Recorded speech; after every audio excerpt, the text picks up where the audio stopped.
So I better get going. I've got 2 guitars to do today. The first one is this beastie. It's made by a chap called Benford somewhere in the US, and it's a custom built beauty, and yeah, lovely looking thing. Look at that. Yum yum yum. Nice big thick D section or whatever neck, bolt on, and what looks to be, no, it's 2-piece body, but nicely done, book matched, and 2 humbuckers. I don't know what they are exactly, but decent sounding humbuckers with, I think, coil tap switches for both, and then the standard treble rhythm or bridge and neck selector, 3-way selector there, which is apparently twisted round and intermittent. So this is Martin's guitar, and he had this built for him specially. And interestingly, I think what happened was that he had it made. The body was custom made, the neck was a stock neck from the same maker, and I think Martin wanted the neck doing slightly differently with different inlays, so I think they took the neck off, the guy defretted it, put in the new inlays, and then refretted it, but appears to have kind of done that bit in a bit of a hurry, because there's quite a bit of scratching left on the fretboard itself, but on top of that the frets have got loads of super glue kind of everywhere. So I don't know if, having done some fretting myself, whether that means that he just pulled the same frets out and then had some slightly loose slots and therefore glued everything to be absolutely safe, which I totally understand, but he didn't really clean up the super glue by the looks of it. So what Martin wants is, the other thing is the action was set quite high on this, which is apparently how it has to be to avoid the choking on a couple of the strings due to high frets. So what we're going to do is I'm going to take this neck off, and I'm going to have a look at polishing off the frets, polishing off between the frets, the fretboard, to get rid of any of those scratches. So we'll be looking at it quite close up. Then I'm going to level the frets as well, which will then tidy up the frets, and somewhere along the way try and remove, even cut away some of that super glue that's not necessary, or at least file it away or sand it away. So then put it back together again and put it back with a decent low action, which I did a quick check yesterday. Took this down to the stops, the bridge down to the stops, and the action down there is still not miraculously low, but it's a lot better than it was. So any lower and you'd have to shim the neck. That would be the challenge on this guitar. But nice looking thing, and I'm hoping by the time I've finished it will be just the way Martin wants it. Martin's coming to pick it up down here at Reloved HQ. Second guitar for today is Jurgen's Vintage V99. Jurgen described it to me in our communications as a V100, but actually it's the bolted neck version. So it's the V99. Great big chunky neck joint here, like nobody's business. Of course, it makes it practically impossible in playing terms. Well, you wouldn't do it that way, but practically impossible whichever way you do it. The size of that, it makes getting to those high frets really difficult. So Jurgen's take on this was that it just doesn't play right, the action isn't right for him. So we're going to level the frets on this as well and set it back up as nicely as is possible, and get the balance correct between the 2 pickups as well. A little bit more challenging for me in some ways, this one, because I can't play it myself left-handed. No matter how much I try, it just is impossible. So I just have to do it less on feel and much more on getting exactly, getting the distances exactly right, and then just taking the time to play everything through and to make sure it plays absolutely perfectly well. I've had better success with the V99s, I have to say, than the V100s, because my experience so far is that the V100s, the set neck kind of behaves differently at different parts of the neck, and it's not ideal for working on. But the bolt-on V99s, which this is much easier in my experience to work on, because I can get the neck off and treat it all in one go. So these are the two for today, and I'm going to be switching between the two of them. Sort of keep things interesting for me, but there will be two separate videos. Okay, so I guess I'll put the intro at the beginning of both videos if I'm clever. So I'll stop it now and jump right back into the custom US double cut. Okay, so now Jurgen's V99. Here we go. This is a straightforward, quote unquote, take apart, clean, fretboard clean, fret levels, fret leveling, possibly replace the nut. Got a bit of a plasticky nut on there by the looks of it, but we'll see. It's quite... God, the string's horrible. Yeah, so well, let's get cracking on this one.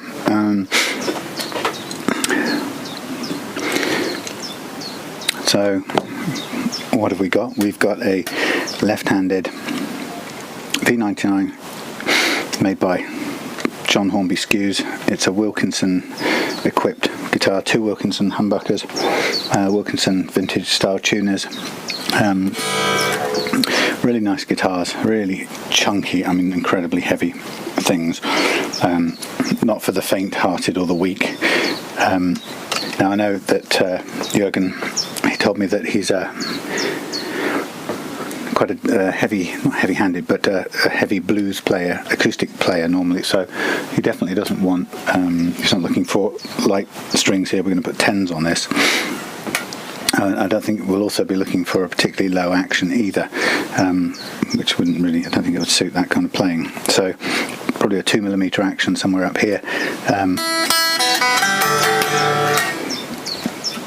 Just looking at, sorry you can't see this, we've got a rattling jack plug socket, which is not a problem to fix. The actions over the first fret are quite low, which is good. The strings at the moment are incredibly old and dead, so it's worth just having a playthrough. Sorry, you won't see that. A quick playthrough.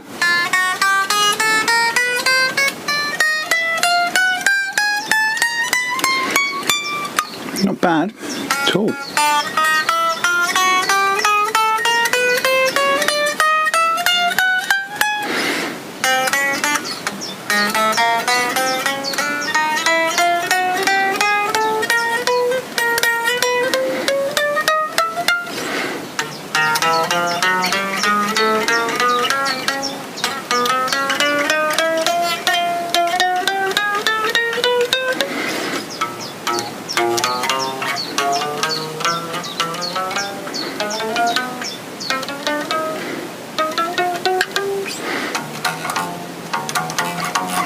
Horribly dead.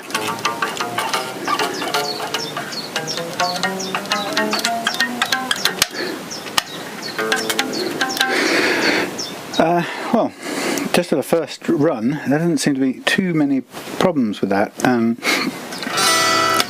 But let's see what we've got anyway. There's a difference in height over the pickups. What I don't know is what it sounds like plugged in, so it might be worth having a go at that. Before anything else though, what I'll do is just take care of the jack input socket. Sorry, this is kind of right up in your face, but this is kind of a useful little tool I've got just to be able to tighten these things up without swiveling the thing backwards any further than it's already gone, which allows us just to kind of allows us to get it into playing condition. So I'm just going to hoik up this amp for a minute. It's not really a good camera setup at the moment, I'm sorry for that. It's also left-handed, so everything's backwards, back to front, but I guess what I want to hear is make sure the electrics work, try and hear what the issue is that Jurgen's talking about in terms of its setup.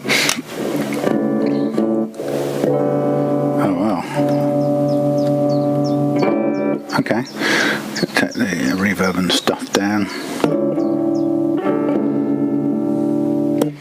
So upside down, obviously.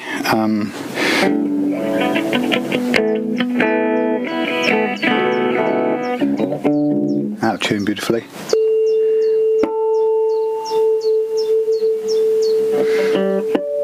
Try and work this backwards. Oh hell, what am I doing?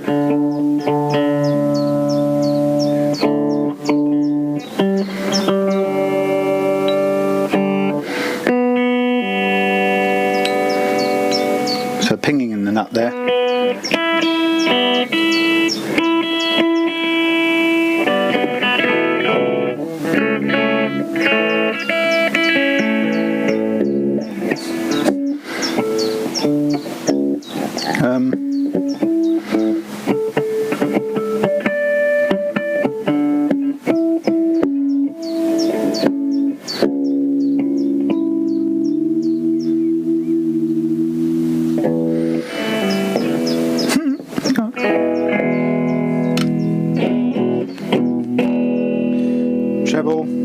Rhythm.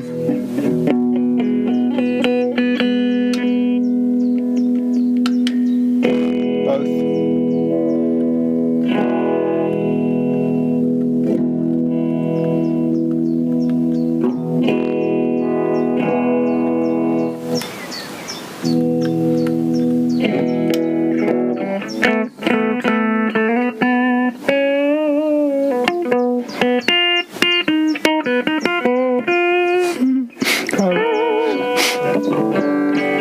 That's not bad. Interesting. So, electrics work. As I say, with the action that's currently set on here, I'm going to go back to as a start point. So I will measure it.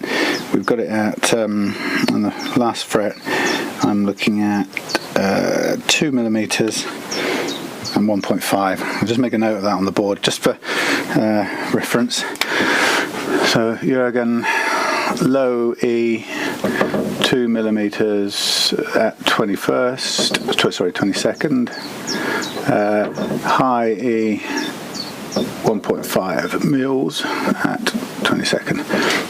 Just good to know, so we can aim to at least recreate that and go back to where we were. So, I have a feeling that this guitar, the frets are going to be quite level on this guitar, and it may well be, if that is the case, it will be because they've been done before. Now, just a quick look down the neck, and I'm seeing straight away this neck is convex. There's no relief in that neck at all. So I'm just going to make a note of that too. It sounds silly. If you were doing this, you'd probably remember everything you've done, because you might only do it once in a while. But I do several a day at this rate, or I'm going to do a couple today, so I've got to really be careful about remembering important things. Right down to, for example, just a quick picture of where the bridge is set. It's silly, it sounds silly, but knowing that the screws are pointing at the back as opposed to the other way around is helpful, and also knowing where the intonation points are set on there. Sorry, I just bashed the microphone, do forgive me. Okay, so it's straight off now with the strings. We can get to work. I hope you can see all right. And as we go, as you know, I'll give everything a good clean, right down to taking things like the bridge, taking the bridge off, and all those bits, and just giving them a once over and a bit of a scrub if necessary, because part of the reloved service is to get the guitar feeling freshened up like it's new again. This is a pretty nicely conditioned guitar, even though the strings are horribly dead sounding, but despite that, it's a nice guitar and deserves. Interesting. Just a quick check. This is playing on 9s, just as it happens. So let's double check it.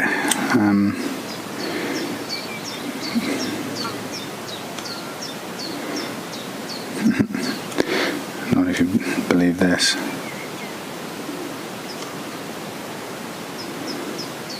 Oh, look, that's because it's on millimeters. Plonker. Yeah, it's on 8.5, which is either it's slightly even slinkier than normal, but I suspect it's just slightly misreading, but it's 9s. So we'll go back and replace it with 10s to suit Jurgen's acoustic blues playing temperament. You never know, it might even benefit from heavier strings than that at some point. But again, that'll be a personal decision for Jurgen to try. He should be able to change over at any time. It shouldn't be an issue as long as we just make sure that the nut slots we do are just slightly, well, not over, but we'll cut them for the 10s, but they should be just slightly over the 10s, so that they could take a slightly heavier string at a later date. Okay, so components coming off, just noting where things are. The stop bar parts are screwed all the way in. And I'll just get myself a little plastic container for Jurgen's parts, as it were. Again, these will be subject to a quick clean before we reassemble. I'm going to take off the pick guard as well. Personally, I can do without those things. I'm not a fan. Also, the real shame on these screwdriver on these, I don't know if you can see it, a real pity on the vintage guitars is this truss rod plate is so insubstantial. It's a really sort of wimpy piece of plastic that sort of looks like it's bending under pressure. And in the past I've cut one out myself out of old pick guards, since I hate pick guards so much. I'll use some old pick guard from something else to turn it into a new truss rod cover, in which case often I've turned cream ones into, or put a cream cover on here, which I think looks nicer, certainly because it's thicker. So never know, you might get one back from me with that attached if I'm in the mood, even if you didn't expressly ask for it. So yeah, off with the pick guard. This will have a little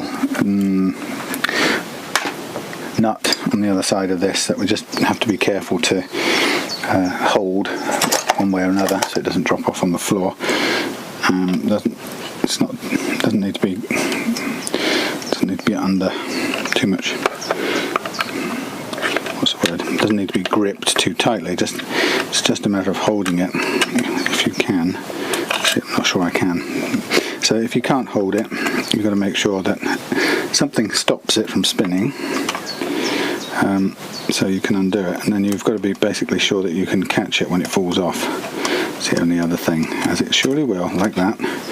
Here it goes, and you just say, I've got it, there it is, and those two parts into your box of goodness.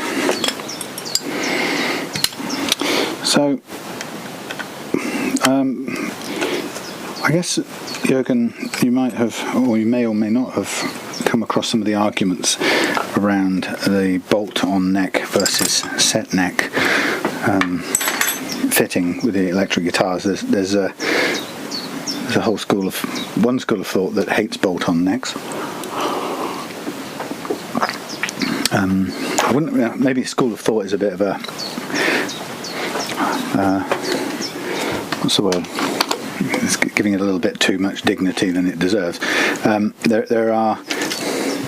There is a viewpoint, shall we say, held by seemingly many people in the world of online guitar know-how, or even just the sort of customer world. People think that a bolt-on neck is inherently better for sustain or tone. I'm hesitant to say which, because I'm never actually sure what the argument claims, but anyway, the point is there are people who swear by the bolt-on neck guitar and those who great fans of the set neck, and never more so than when it comes to discussions about these types of guitars, the Les Paul copies. And I don't know, maybe this may kind of get in the way of, catch you out for what you paid for it, but typically you will struggle to sell one of these with the bolt-on neck, the V99 model, compared to the V100 model, which has the through neck or the glued neck, and can get, usually, even though I don't agree with this, but they basically will sell for higher prices most places online, whether it's Gumtree or whether it's eBay. So I was going to say lucky, but it isn't the case. I'm able to get a decent price for V99s when I get them, because I believe in the quality of them, and I make that point very clearly. And as a result, the people who like what I'm doing generally will pay a decent price for it, because they're sort of people who get that it's a good guitar. It says every bit as good as the V100, basically. However, the truth is the rest of the market out there doesn't believe that, and will not pay, even to the point that if you try to sell one of these, you'll probably get people ringing you up and telling you, or contacting you and telling you that you're having a laugh, asking X amount for it. Don't you know that it's nowhere near as good as the set neck version? So that's the first thing. The market doesn't like the bolted neck version as much, despite them being, in my view, as good. In fact, I prefer them, and there's a reason why I prefer them, and it's to do with the neck, which I mentioned a little bit earlier. And it's a thing that I've seen lots of times. Just by the way, what I'm doing here, I'm just getting rid of a little bit of build-up of goo, whether it's glue or finger goo up against the fret. Look, quite a lot of times the V100s that I've worked on, the neck, like lots of glued neck guitars, particularly Les Paul necks, because of the way they're fixed, they seem to have a rigidity up at this top part, and a lot of that seems to me, logically, would seem to be because if you think about it, the guitar is glued very firmly to a large chunk of mahogany at that point, and so naturally we've got a fixed joint there with glue and all the way around. There's not a lot of flexing that this unit can do, and on the of course on the glued neck guitar, this neck is thicker at that point as well.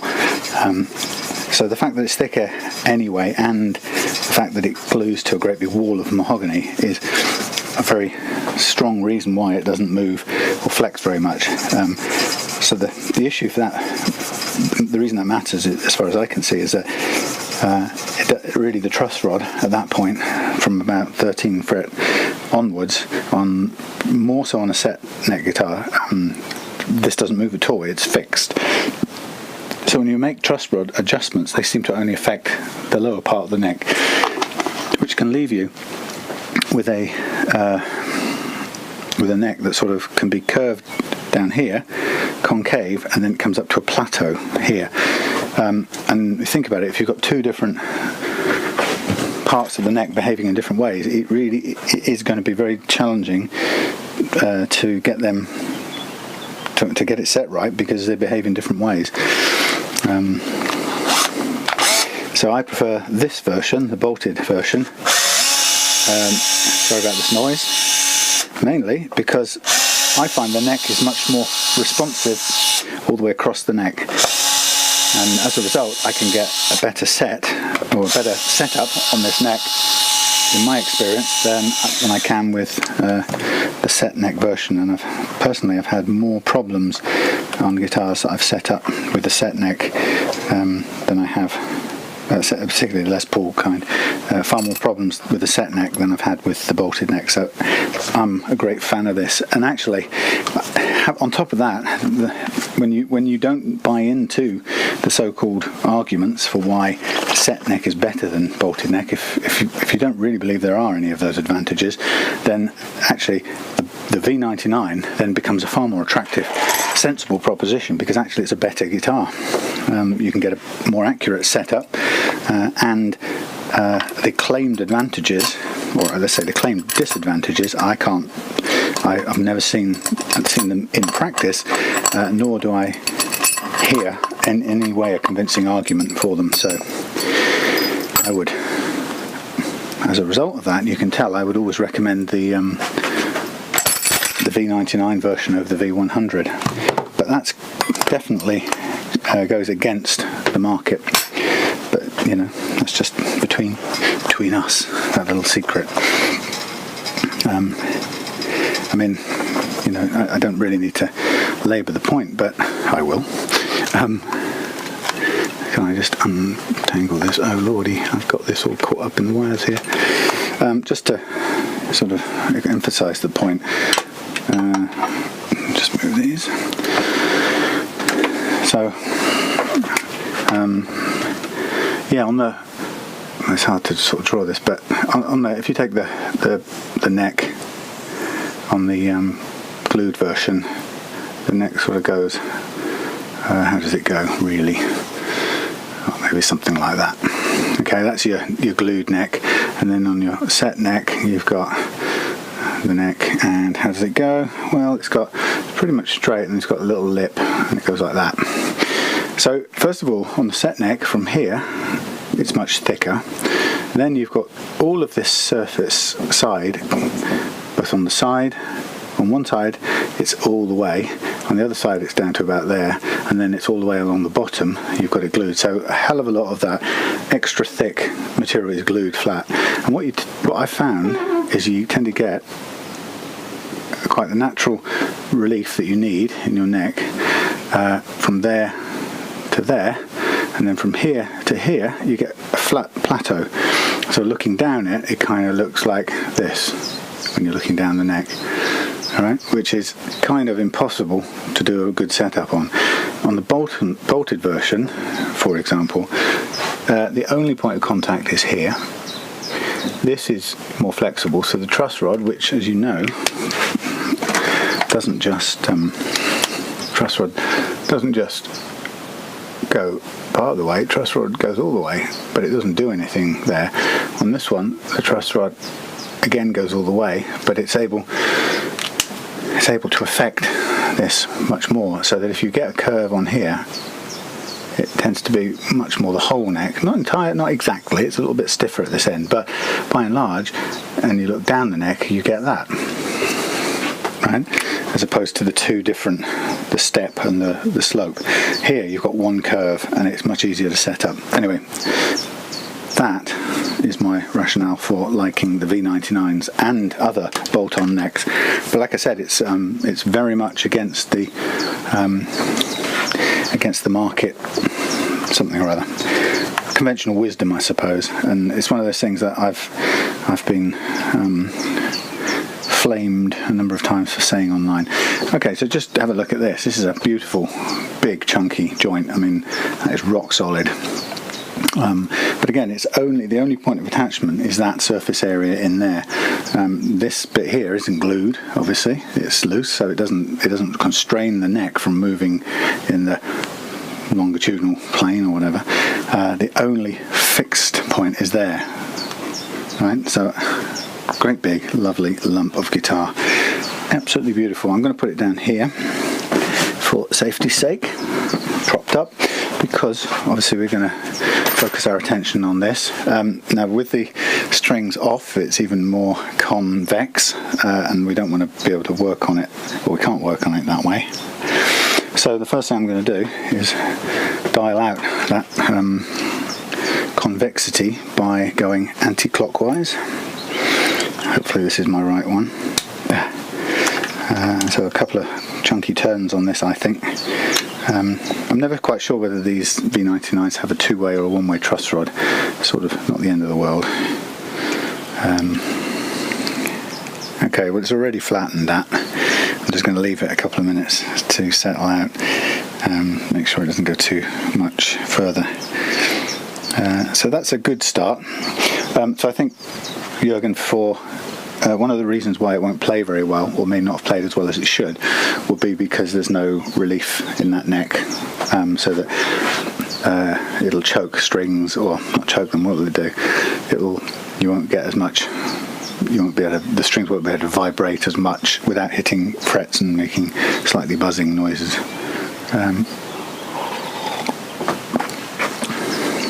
So before we do any fretwork, obviously we have to have it level. This is another one of those areas that there's a lot of debate about, and kind of rightly so. There's a lot of different views. The whole question of why do we level frets? Why do I level frets? Well, I level frets before doing a setup, because for me there's no point. My experience showed me there's very little point trying to do a setup without leveling the frets, and the reason that is that most guitars you get will have had the action dialed down as low as it will go before the user starts finding buzzing or choking of notes. What stops the user getting any lower is the fact that the frets are usually to some degree or other uneven, some extent uneven. The unevenness shows up as buzzing when you get the action to a certain, when the action's down at a certain lowness. Most guitars, most pre-owned electric guitars, and certainly most guitars straight off the shelf, have the action set at the sort of lowest they'll go without running into those problems. So for me, the leveling of the frets is great, because it gives you a chance to take the action as low as you want it. And even if you don't alter the action, then it's much more accurate. You'll get cleaner sounding notes out of it anyway. But it gives you the option to lower the action much more. And I have to say, most people, when they bring guitars, usually want the action lowering somewhat. There's very few people who bring them and say, I'm really totally happy with how this plays, because most guitars, a majority of second-hand guitars, will have an unhelpfully high action. So the fret leveling it does two things. It gives you freedom back to how you want to choose how you want to set your action.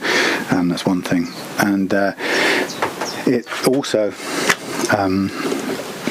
also a neat way of tidying up all the imperfections on the frets themselves.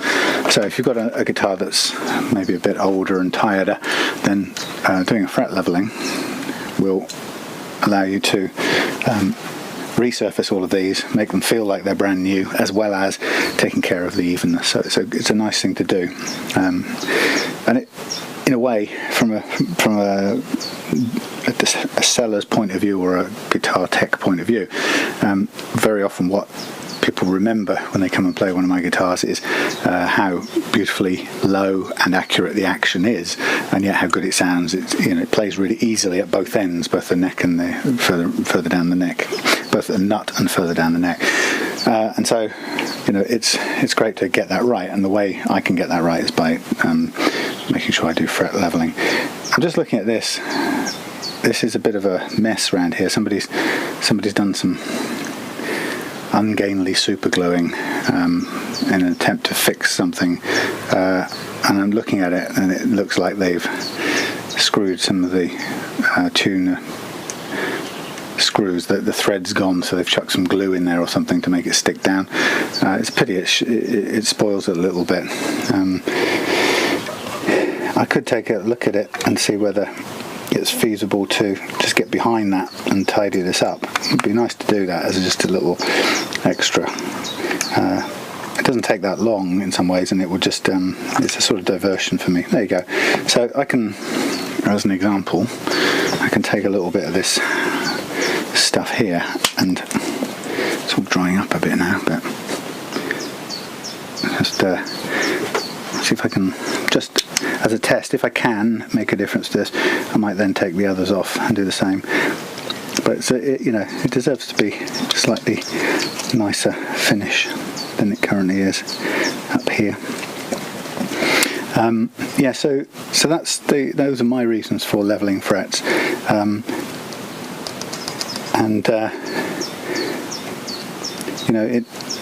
it does make for a better playing guitar in my experience. The other thing as well is that using those techniques, I can make, there's no reason why an acoustic guitar can't play as easily and as well and as effortlessly as an electric guitar. It doesn't follow that an acoustic guitar has to have a high action. And in fact, it doesn't absolutely have to have one in order to sound great, So yeah, that's way better. Go on, let's take them off. Sod it. A little bit of extra value added here.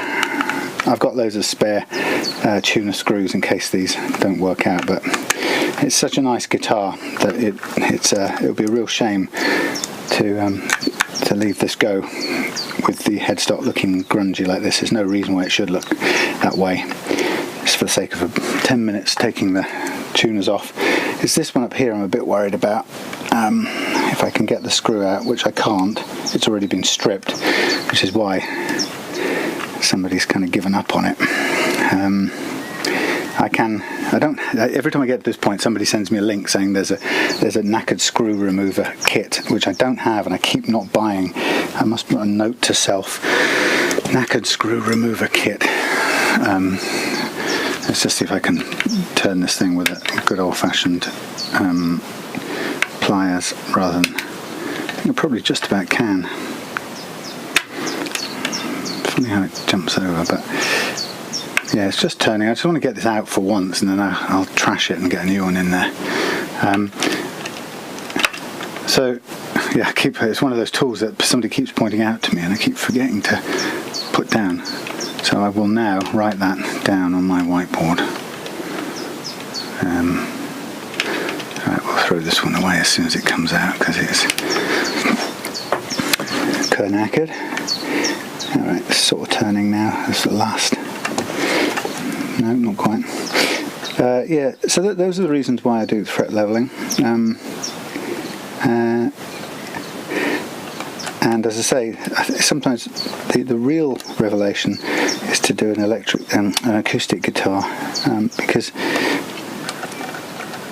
the thing that surprises people most is when they go from having an unplayable guitar, whether it's acoustic or electric, and they get it back, and it's just like, wow, I wish I had had this 5 years ago when I started learning kind of guitar. So that's really satisfying to do. But it just works to the same principle, and so the reason why most acoustic guitars are not set up properly is because they're a little bit less forgiving than electric guitars, in the sense that electric guitars are usually built to allow you to experiment with the action. All you need is an Allen key, and you can, somebody's put some glue in here and made a mess, but electric guitars always have adjustments on the bridge, mostly, that you can do yourself, and as a result, what it means is most people have the guitar they have is already set as low as it will go, and it's usually fairly unplayable even still. With an acoustic guitar it's different, because very few people, when somebody brings an acoustic to me, even if it's been owned by a couple of people, it's very rare that anyone will have taken the strings off, taken the bridge saddle out, and had a go at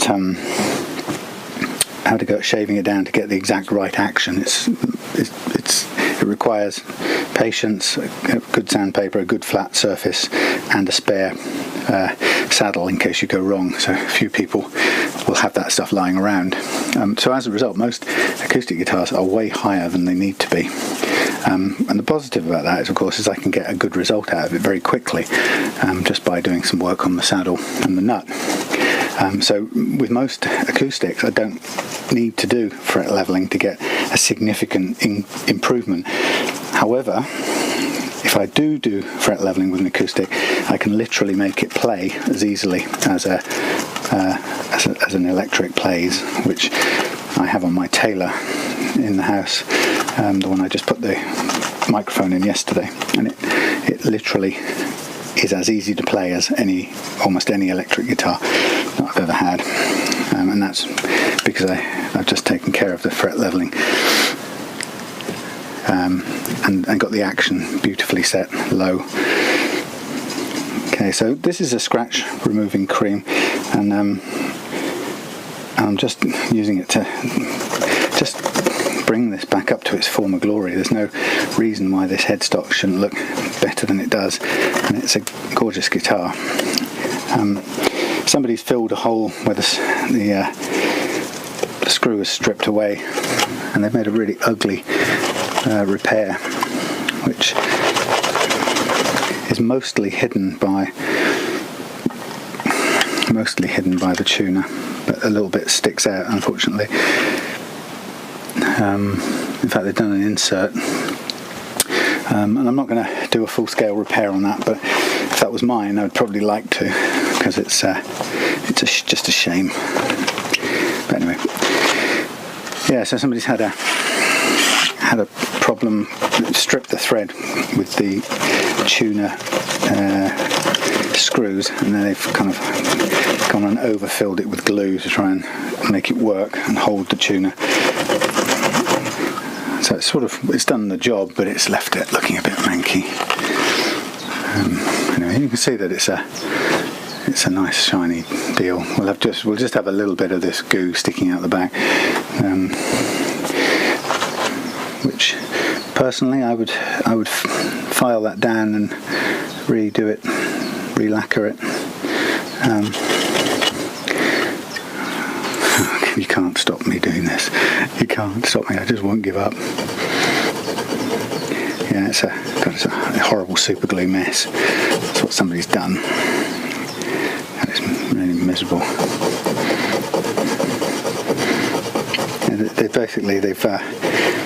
The wood they've done it with is finished proud of the surface, so it's made a mess. It's achieved its purpose. It's bulked out the hole, or it's provided a grip, should we say, for the screw, but it's made a pig's ear of the whole thing in between. But I'm a sucker for making things look better. I can't help myself. So I'm just going to do a little bit of extra, and just leveling it at this point, and I'm going to that's much nicer already. I've levelled it basically. I'm going to get a little block of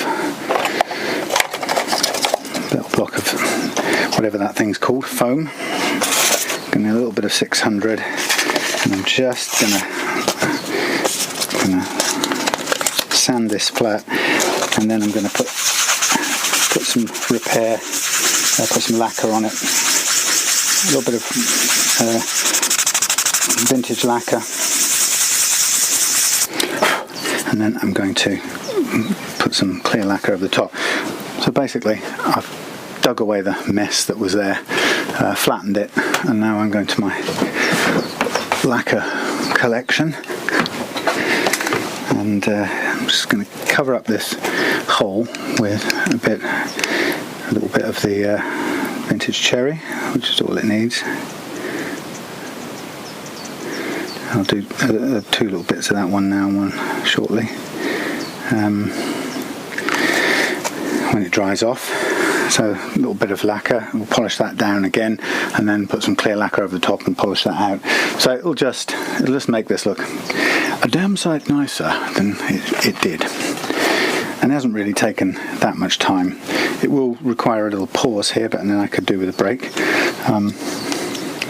And then, in fact, instead of taking a break, I will chuck these babies into the pot of goodness, and I'll just start getting the sandpaper ready. Sandpaper? No, wrong word. Masking tape ready for protecting the neck. And I need to do 2 sets of that, so it's going to be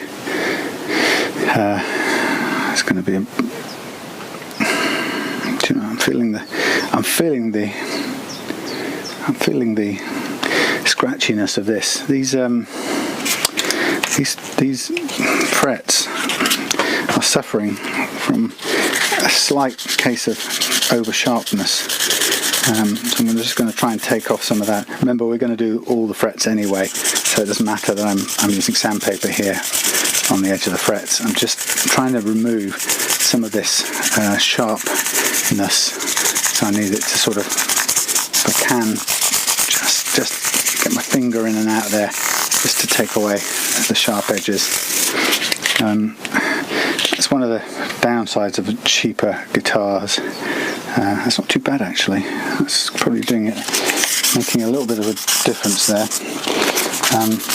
Yeah, it's slightly downer on the cheaper Chinese or Chinese-made guitars is that they can really not finish the ends sometimes, and can be a shame because otherwise a nice guitar can feel a little bit rough around the edges. So again, I'm just digging in with my fingers just to roll it over to try and get rid of any of the burrs that are sticking out on this, so you can just improve it slightly. Don't forget, we're going to do all of the top surface of these frets anyway. Right, that's okay. It's still, what they've got, some of these overhangs are not quite right. So what I'm going to do is I'm going to use a flexible thing, and I'm just going to burn off any overhang like this with a sort of flexible screwdriver. No, file. Homemade file, made from a piece of cable tie and a piece of 220. And I'm just focusing right on the end of the fret where it's sticking over and causing a slight scratchiness, because we don't need it, we don't want it. Now we then have to go over it again with sandpaper just to make sure it's as good as it can be. But again, it's a sort of compromise between the integrity of the binding or getting a rounded softened fret, and I think the rounded softened fret's the bit that really makes the difference. It's the bit that we feel most keenly.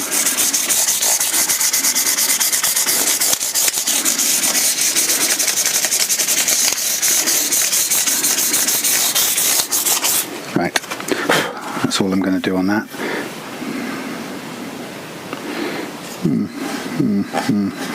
Softened it a bit better than it was. Yep. Okay, so as I say, gonna just start preparing the masking tape now for both of these. I'm going to throw away this knackered screw, which is going to be good for nobody, and then I'm going to get the tape out, which is going to be can I put that on there without it touching? Yeah, it's going to be the low tack stuff, and for both of these guitars what I'm going to do is I'm going to just stick masking tape all the way down. Obviously the frets get closer together, so I'm going to need to cut different thicknesses, and I've got a board for doing just that, and just basically going to protect every bit of fingerboard, every bit of fingerboard, so that when I get into the fret leveling, there's no damage going to happen to the nice rosewood. And the way I do this is, once I've got those there, I just pinch them around the back. It makes it easier to get them off at the end. Okay, so I'll stop the video here because I've got to do both of these, but in principle exactly the same going on both. And I'll get my cutting board out and get into my factory production line, which is a bit of a brain off kind of, oops, I've oiled this board, you see, so one good reason for not oiling the fingerboard, because if you're going to do anything to the fretboard, the glue doesn't stick, the tape doesn't stick. yeah, so kind of more of the same on both of them, and I'll come back when I'm ready to do the fret leveling on this. So I'll put a few things on charge, take myself a break, and I'll see you later on. Okie dokie, here we are getting ready to fret level on the Vintage V99. I've just done a bit of lacquer repair on the other side. I'm going to leave that propped up a little bit to let it dry while we're doing this other part. Now, before I do the fret leveling using the beam, actually I could use a 12-inch radius block on this one, since that's what the radius is. So we've got options. In fact, we've got three options. We've got the radius block option. We've got, sorry, should be looking down here. Got the radius block, 12-inch there. And we've got the sanding beam, and we've got the fret leveling file, which I'll avoid because it's a bit harsh. But the first thing I want to do, just for interest's sake, is to check the levelness of the neck on this, or the frets, sorry, on this Vintage V99. Just double checking that we got it flat as it could be, which we have. In fact, it's flatter than the custom one that I just did. Okay, so straight away it has a little bit of unevenness. Again, this is mainly for interest. It's not terribly relevant when you level with a block or a beam, because those tools pretty much level everything simultaneously and without really any care about whether it's, ooh, that's really high, without caring whether it's any particular fret is high or low. It just does everything at the same time. Now I'm going to mark this one up as pretty severe, which it really is, if you can hear this. That is a well high, sticky up fret.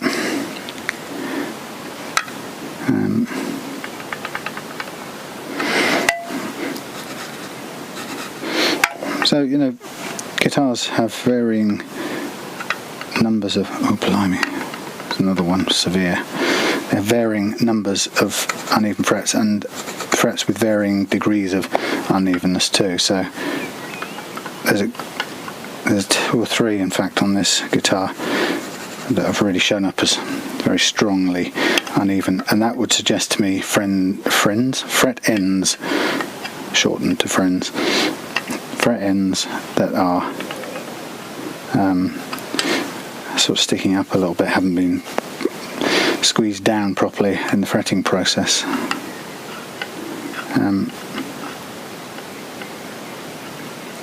And that sort of bears out what I've felt when I was just doing the rounding off the ends of this. I've noticed a few times on these vintage guitars that there's sometimes you can get the fret ends are loose and you could get a string caught under there, either when you're restringing or sometimes even when you're playing and it slips off. Okay, so quite a bit of unevenness, some quite severe bits on the edges, but quite, oh, I see, my neighbours.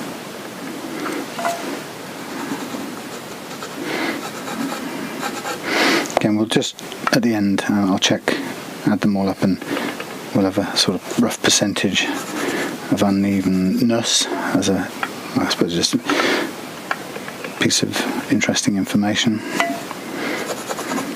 Now, the issue about this is that in order to make these frets level now, whatever happened in the fretting process, so whatever the reason for these fret ends sticking up, the leveling process is going to have to take that away.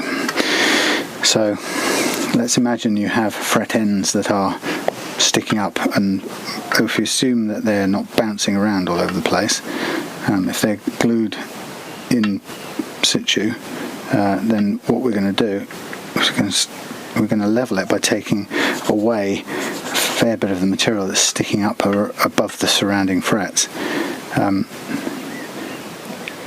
And, you know, ideally we wouldn't have to do this. That's a really uneven one as well. God. Again, both ends. You know, you'd rather not have to do this. Wouldn't it be nice to have pretty much level frets without having to scrape off a fair proportion of your fret's life. I mean, listen to that. That is substantially uneven, and that's going to take a fair bit of metal off the fret to level that out. But there's no alternative, I'm afraid. And another one there. That's the price we have to pay.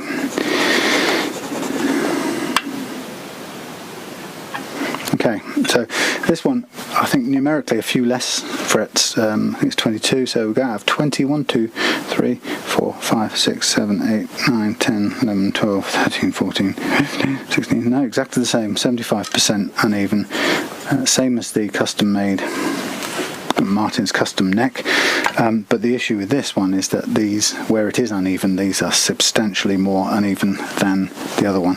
So I'm going to just mark these up where we're going to see a lot of cutting happening on the frets. It's just some of the areas we'll see. Just wants to watch out for. Okay, so I'm confident this is a 12-inch radius, so I can use a 12-inch radius block, and I'll just put it on there and literally go up there, run it up and down. And the nice thing is you can check straight away if you've guessed your radius is correct. If it's not a 12-inch radius, if it's anything else, you'll either see a strip cutting down the middle, in which case you stop and you can revert to a sanding beam, or you might see it just cutting the edges all the way down, in which case the same thing applies. You've miscalculated and you can go safely to the sanding beam. As it happens, this is cutting in the right place all along the fret, so I can now just continue working with this nice and gently and evenly all the way. Again, not too much pressure, you don't want to deform the neck. And what's quite nice is now I can stop and brush this off,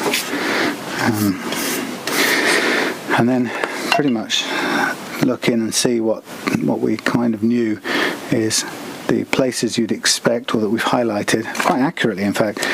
So we highlighted from there to there on this one, and it's leveled exactly from there to there, nothing much there.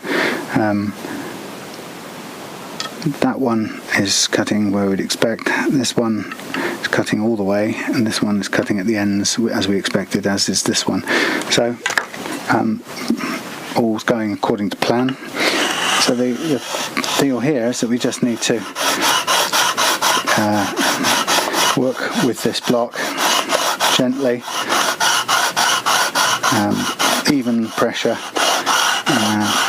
just let it do its work. We can either run long strips all the way down the neck, or we can do it in shorter bits because it's still doing the same basic thing, leveling. And the idea is we want to get all of the frets with some cut going on, so that we know that we've brought them all to the same level. And it's usually you're going to be held up by the lower frets in the whole mix, and I can see one here already, and it's a fair bit lower than everything else. Again, we'll just take off the dust for a minute so it's not in the way.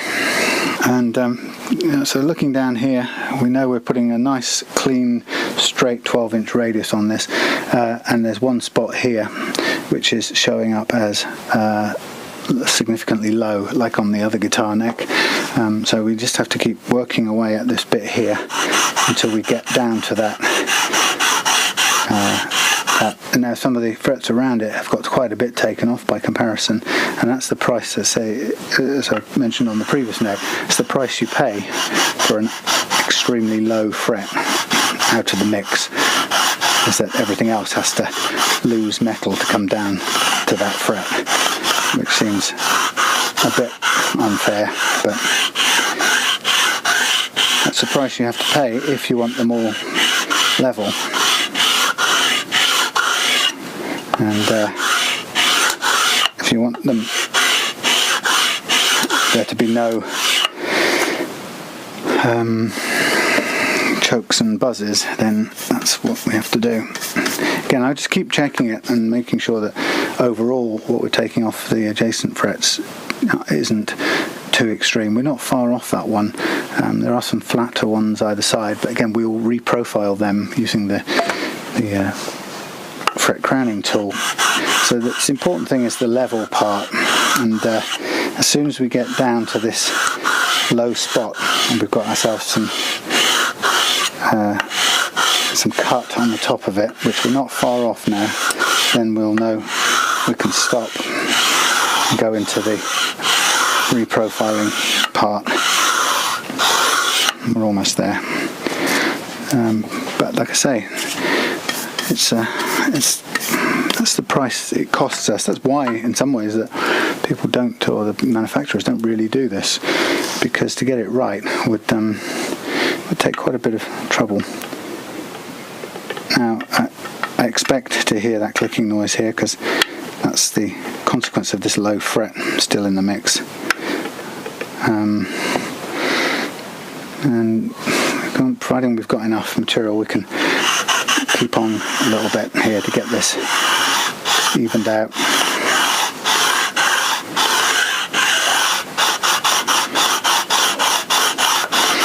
People have asked in the past about, or made comments to the effect that a single long sanding beam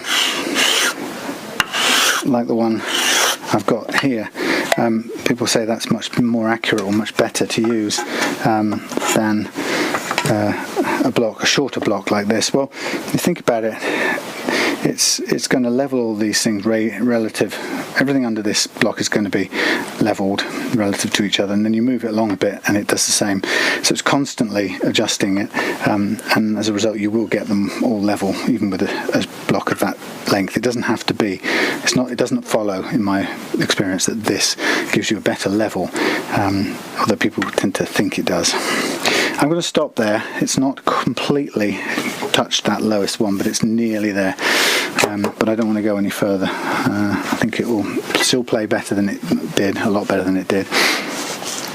So what I'm going to do now is just do the next part, which is to go over the top again with the marker pen, and I'm going to use a fret crowning tool, which is quite an expensive one, but it's one of the, well, not one of all the tools I've got are worth having, but the fret crowning tool it probably was one of the harder ones to choose to buy, because it just seems like such a lot of money when you're not far, you haven't been long doing this kind of stuff.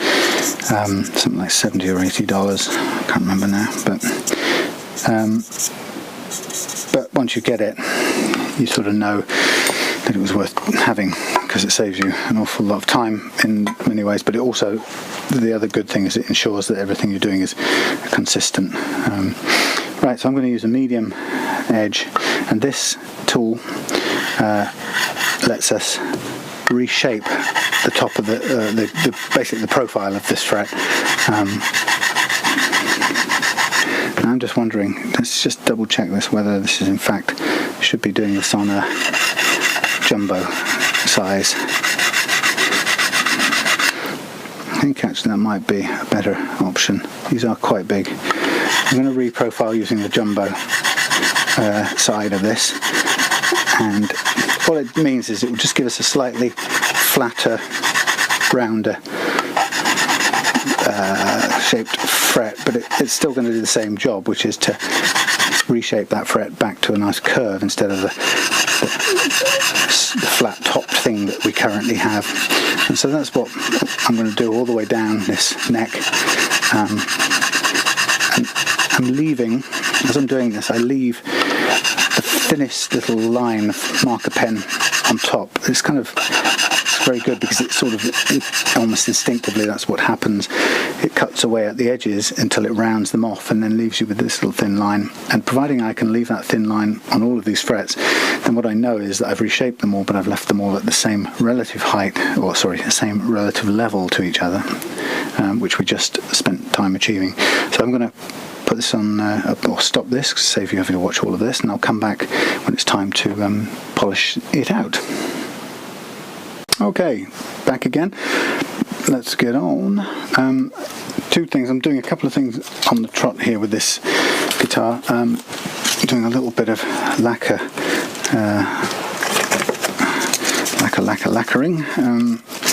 So I'm just letting it dry. So I'm thinking, is it really going to help? No, it's not going to help me. I'll do that afterwards. I put a little bit of lacquer on, but I was going to put some more on there, but actually I'm going to leave that until we've got this part done. So process of polishing now is going to follow time-worn and time-honoured series of steps. I'm going to use about 3 or 4 pieces of 600 grit paper with my mixture of using my fingers and a pointed block, and then I'm going to switch to the micro mesh papers, which I'm going to run through from 1500 to 12,000. So hopefully this won't be too loud, but basically start off and just get going with the paper using my fingers to sort of let them bounce up and over the frets, so that they touch the top of the frets and then go down the other side. And in doing so, I'm trying to do as much as possible avoid getting any flat spots on top, because we've just worked hard to eradicate flat spots and round off this fret. So using my fingers in this way, I'm hoping to continue that process of keeping it round. And I'll change around the direction of the neck several times as I go, so I can kind of give each side of it the same sort of treatment. And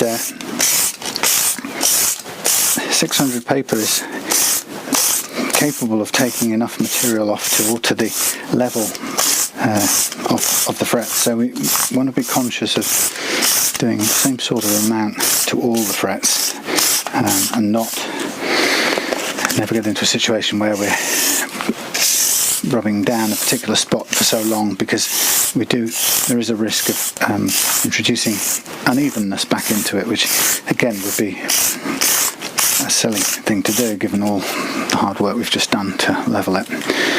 So again, I'm going to carry on using my fingers, fresh piece of paper.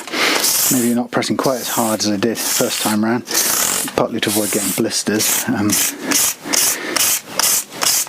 The aim of this 600 paper really is to remove all the 220 grit scratches that the radius block left on the top of each of the frets. The fret crowning tool has a grit of 300, but the radius block was 220, so right on the top will be 220 and down the sides will be 300, but either which way we've got to bring it all up to 600 now, which is what we're doing. I can feel my fingers starting to wear out, which means I'm going to need to switch to the block, which is a bit quicker in some ways. But having done this far with my fingers, I can see that the frets are looking nice and curved, as opposed to flattened in any way. So with the foam block now, I'm just going to, again, sort of similar to using my fingers, I'm going to let it bounce over the frets, because I want it, again, not to run any risk of introducing flat spots. Occasionally I need to probably spend a little bit more attention on the ends, because they tend to get missed out of the process.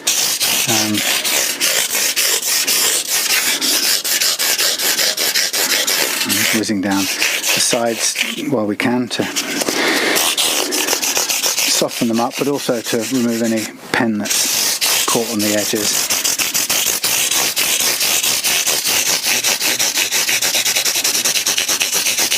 Like I said, always conscious of the fact that 600 grit is well strong enough to remove metal. So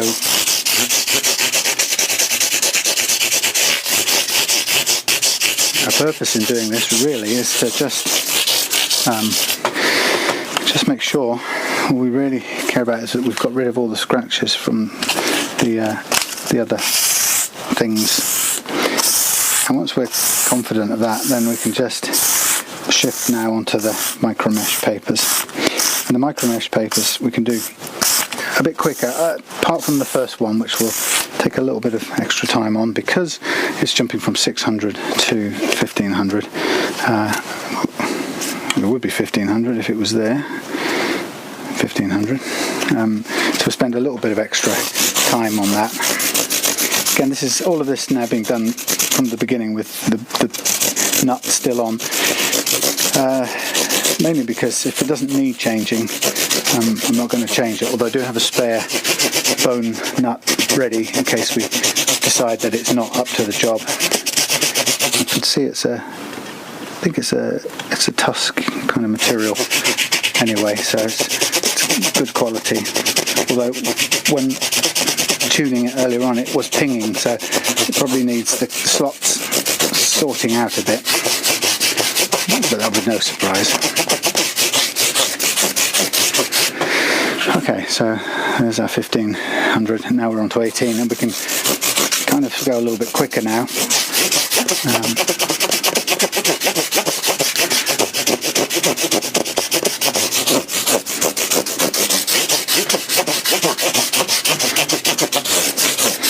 This is really where you start to see the polish come out. This is jumping ahead in the wrong order. 3, 4, 6, 2, 4, 3, 6, 2, 4, 3, 2, 3, 6. Right. Be defeating the object if we get the grades out of order or out of series.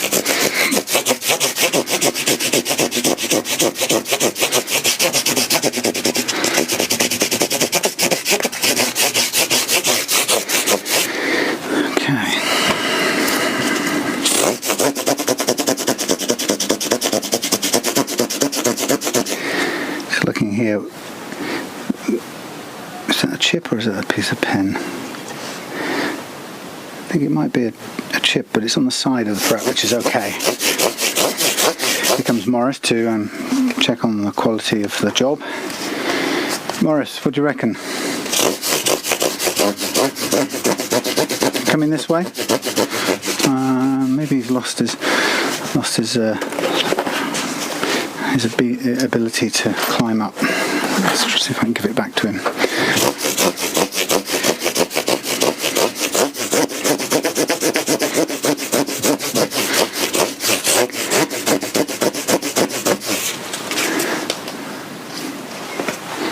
Beautiful evening out here. Summer has kind of arrived, thankfully. Got a week off.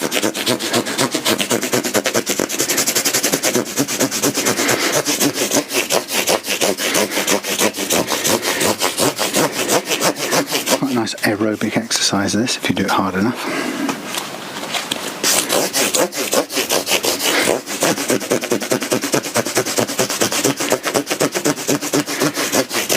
So despite there being some problems with the low spots on this neck and requiring some fair bit of levelling to go on, it's still easier and more uniform the way it's behaving than my experiences of the set neck version. So I prefer this any day. Also, when it comes to setting the relief in a short while, it's going to be easier for us to do too.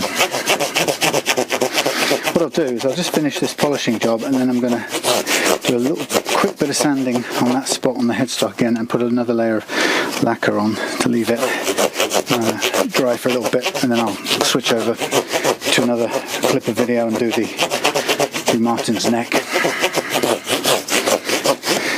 Okay, so that's our Morris. Really, Morris, I can do without that.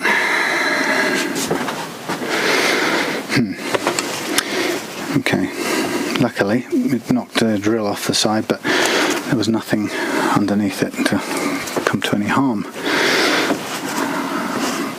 It's the only downside of having cute animals around is that they do things like that once in a while. And he's tipped over a number of things in the past, like all of the Dremel tools in one go, which when you come to sort of trying to find them all and pick them all up is no mean feat. So I've got a rubber foam pad and the block there, and I'm just using it to level, key up, if you like, the bit of lacquer I put on before, and I'm going to do a little bit more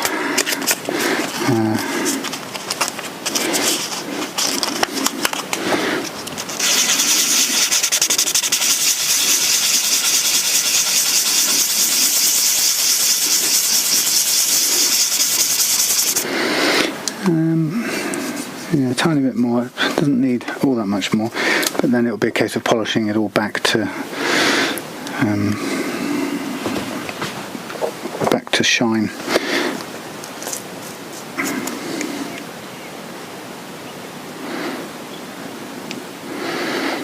This is really just trying to keep a relatively thin layer on here, but it's brushed on, so it's never perfect, but it's better than the sort of potholes that it had in there before.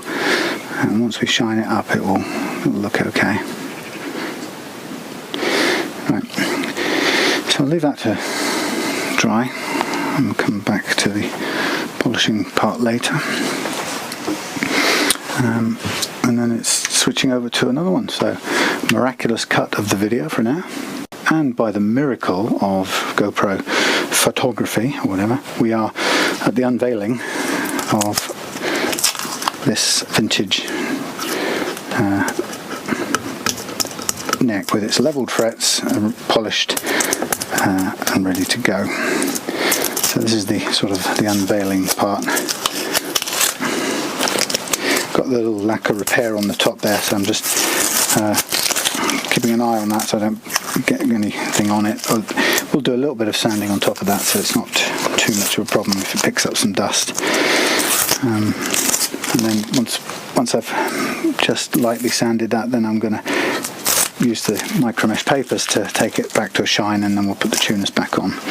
But it just tidies up the ugly mess that was there before, where somebody had cured the problem of a stripped thread on the tuner screw by putting a wooden insert in by the look of it, but there was a glue everywhere. So I slow process this. You don't get to see the nice handiwork until you've peeled all this off. So be patient. Delayed gratification, it's called.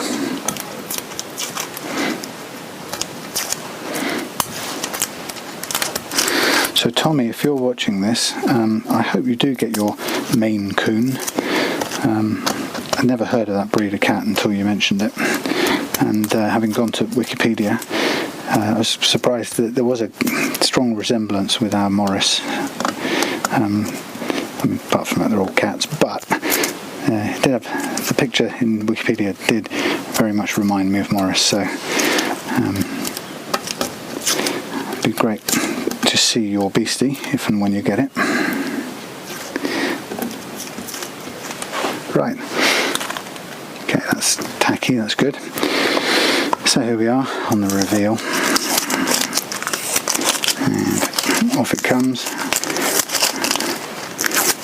And again, a bit of a quick going over with naphtha, and then a little bit of oil, and then that's ready to reinstall. And then we begin the process of stringing.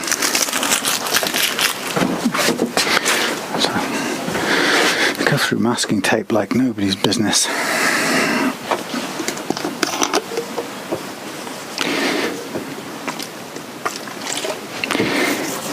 So I'm just really doing this to get any dust and grime off, because there's quite a bit talked about when you're doing the fret leveling.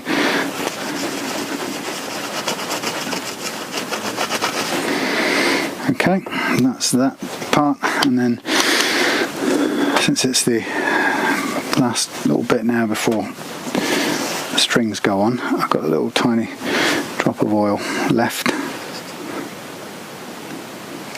I'll splat that around, and that's kind of about it, really. That really is the last squirt. Right, that's good. Just enough to darken it and make it look a little bit healthier.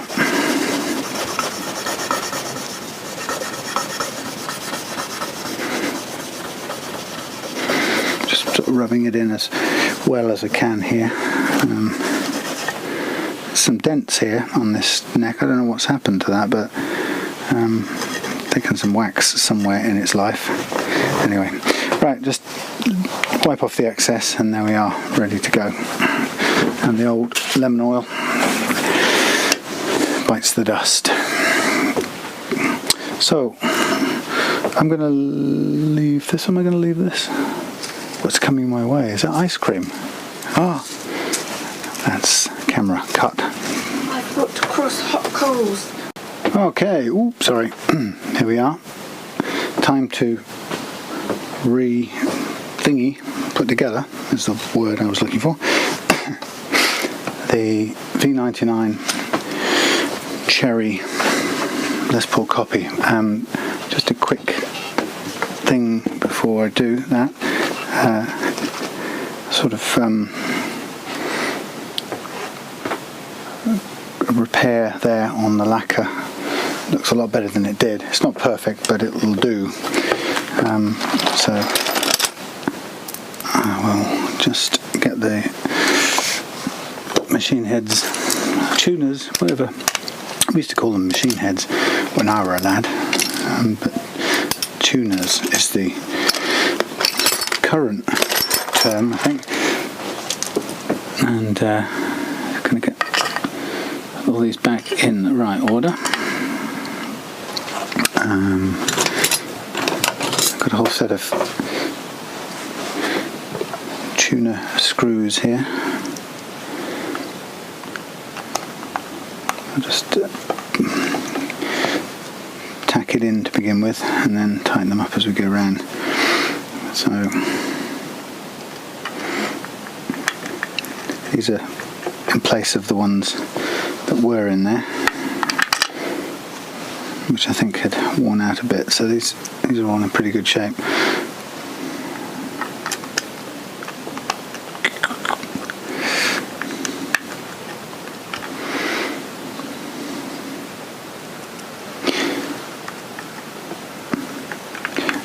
I'm not a massive fan of these tuners. They're not my favourite. I prefer the type with the split post.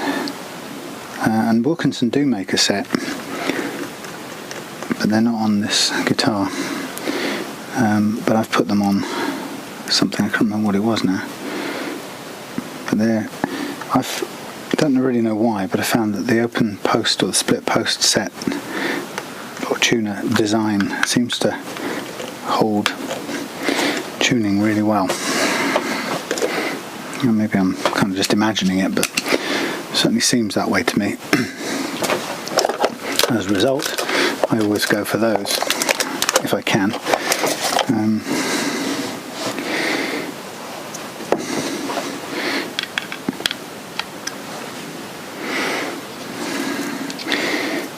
I can't think of any credible reason why that would be the case, why they would be better. They seem to do it. I mean, the only thing I can think of is that there's so little. They're anchored at one end. This screw is knackered. It's going away in the bin as well. Yeah, it could be the fact that there's no. It's not like a coil. Well, maybe it is, but the point is that you fix in the cut end of the string. And that seems to hold it very firmly in place.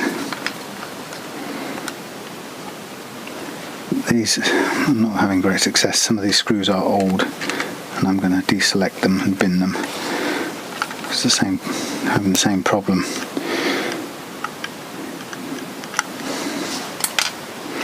Come on, give me a good condition screw.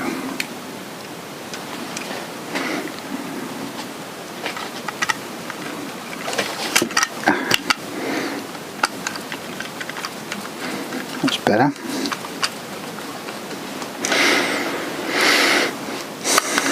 So that's taking care of that repair, and it looks a lot nicer than it did before.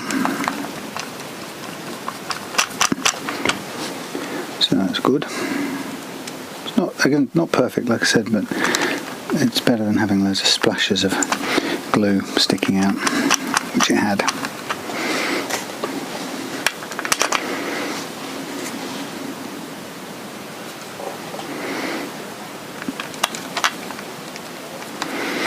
Okay, so once I've got these tuners on, then I'm going to put the neck back on, and that's a simple process. And then once that's on, put the chrome hardware bits on, and then string it, and we'll be in the heading for the final leg.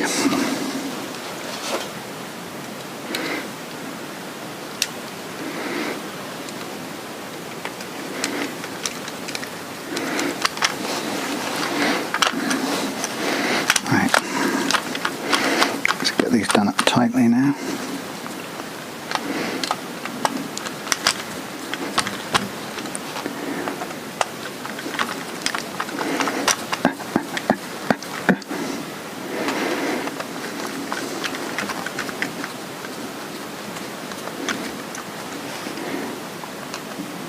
Nice summer's evening going down, or gone down outside. I've got an all-day rehearsal tomorrow, so I kind of don't mind if it isn't perfect summer's day tomorrow. I feel a bit annoyed if it was beautiful weather and I was indoors all day,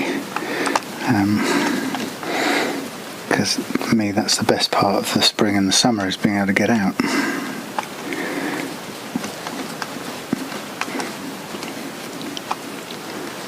Nearly there.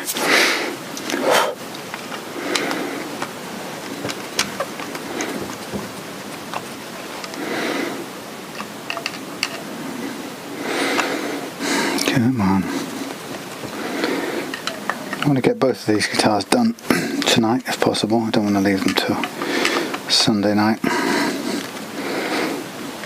On the other hand, I suppose I hadn't really thought about it, but Jurgen's isn't going to go before Tuesday because of the bank holiday, so technically I have Monday to finish it, but I think I'll just, principle, I'd like to get it done now. Feel good to be complete with it. Right, so I've got the neck plate here and the screws, and line it up, positioning it by hand, flipping it over, and just going to lay on the plate, position the screws, and then go in diagonals.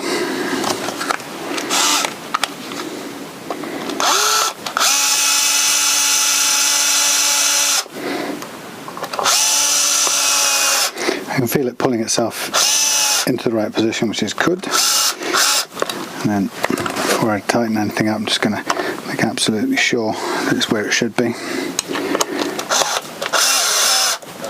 And go with the first one. The second one pulls it nicely into place.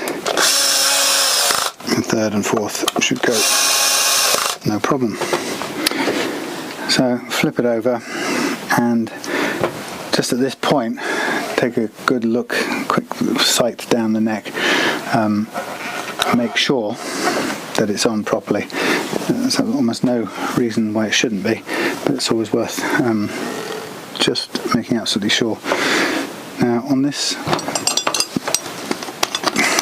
didn't want to do this really. I should have done this actually, this last bit before putting the oil on it. But there are occasionally there are going to be bits of pen on the fret, so you have to get them off with your fingernail, and I should have done it before I put the oil on really. Anyway, that's all off there, and that's all off there.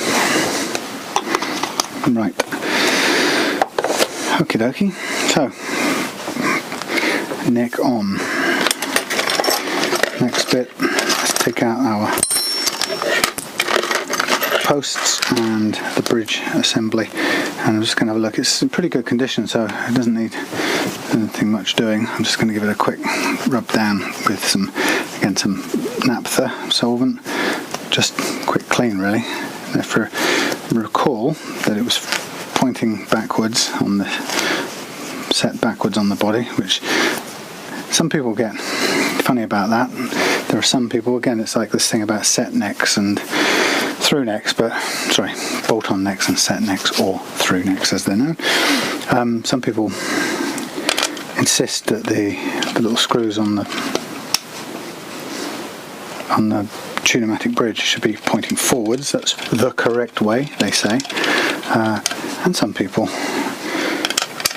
prefer them pointing the other way and believe that it makes no difference. Now I'm of the latter. I prefer it pointing backwards because it gives me some room to get in and do the intonation, which is more important to me than some cosmetic thing about it pointing that way.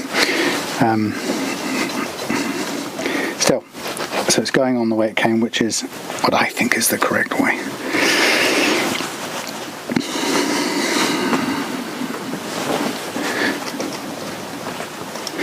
So just keeping this thing clean as we go through. This cherry sunburst thing is such a beautiful finish on these vintage. I bought and sold a cherry sunburst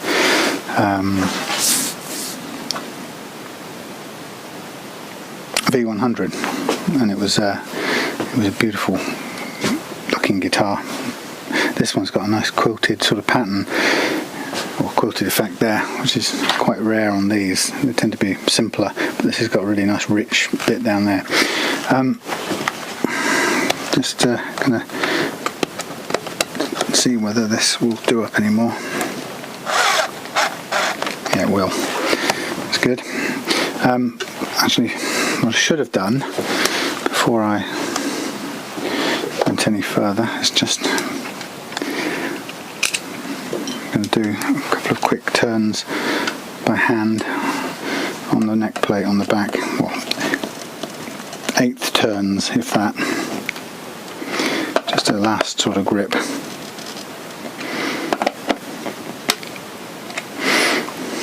Okay, that's that. So, ready to string. Put it under load, and then we're going to pay attention to the nut slots and the action and move outwards from there. So, all looking good so far. Aha, of course this is a left-handed guitar. Let's get this right. Ooh, it's all strange. I don't understand left-handed. It's very weird. I've got to be very, very careful in putting this together. Just because I'm not left-handed, it's quite hard to evaluate when it's right and when it isn't. So you have to sort of pay closer attention to measurements and things like that. Now with the stringing, my way of doing it is to go in, pull it all the way through, and then come back grab the string anywhere and then move back about a fret length, if that, and then wind it on. I'm going to put the slack underneath, or should we say put the held string over the top to begin with, and then when it comes round this time, pull that up and make our held string go under. So we've got one over and one under at this rate, and then just get it up under a little bit of tension. Now this is flat down onto the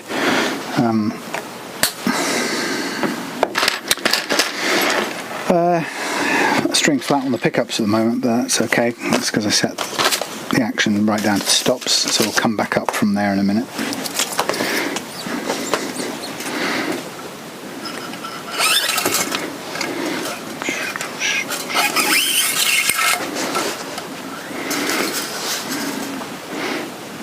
That's yummy. Hello, girl.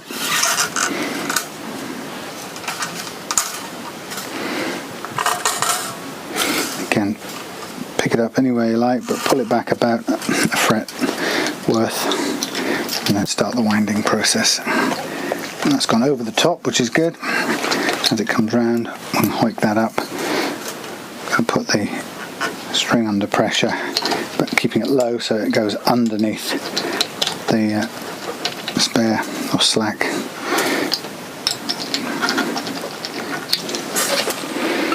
Fine. And chop it.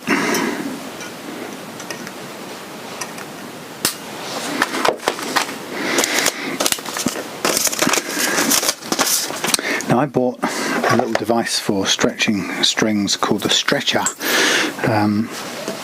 And it's a really nice thing in principle, because what is true is that you really have to stretch your strings, otherwise you just go out of tune all over the place. So it was only about £12, so I bought this thing with the idea of saving my fingers or my hands from wearing out, because it's quite tiring to stretch strings if you do as many guitars as I've been doing. So I bought this thing for £12, and it's actually a little bit harder to use than I thought. I'm sure it will get easier, but I'm not yet convinced I'm using it the right way. So that's probably the issue. Now, that hasn't gone on the way I want it to, but that has. Yeah, so I've got to keep on practicing with it to get the technique right. Hopefully it'll. The temptation with all of these things is to go back to the way you did it before, the familiar, tried and tested ways.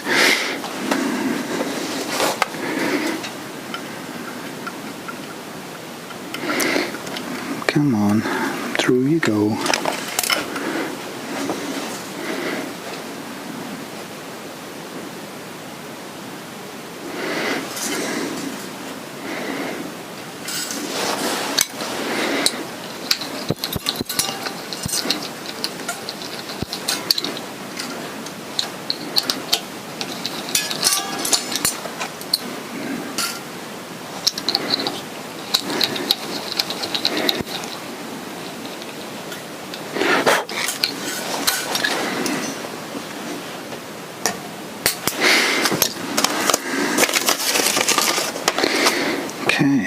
Getting there. It looks lovely. I think this is one of the best looking budget guitars the money can buy, and because for the reasons I've already said, I actually think it beats the V100 as a guitar player's guitar. So I'm all for it. I heartily recommend this to other people. And I suppose in a positive is because of the fact that the market has this opinion that it's not as good as the set neck version, then in a way you're lucky, because you can get some pretty good bargains on these. You should be able to find, or you should be able to get on in auction, get one of these for about £100 if you wait around. But it's just fantastic looking thing. The cherry sunburst is for me by far the best. Yeah, it's gorgeous.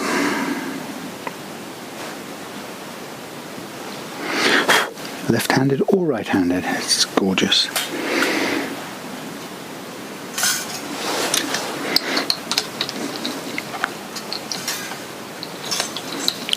Come on now.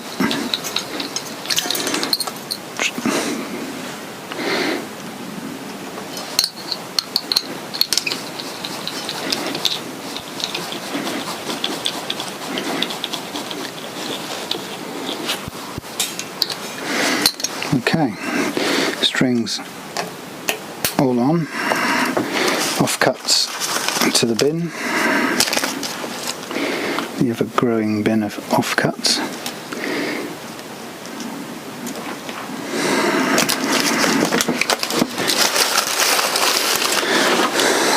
Right, so yeah, look at it. I mean, what a beaut. How much more handsome can you get than that? Now obviously we have got to raise this up first of all to get a playing action into it. So just cranking away. Now remember we had 2 millimeters on the base side.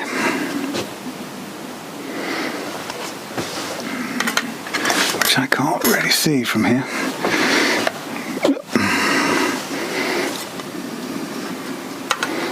2 millimeters on the base side, which isn't there yet.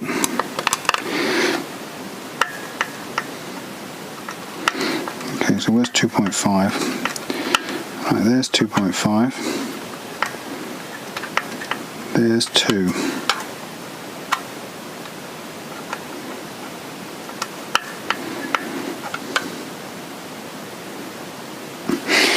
That's 2.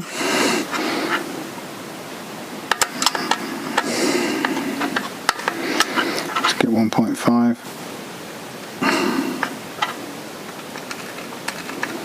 That's 2.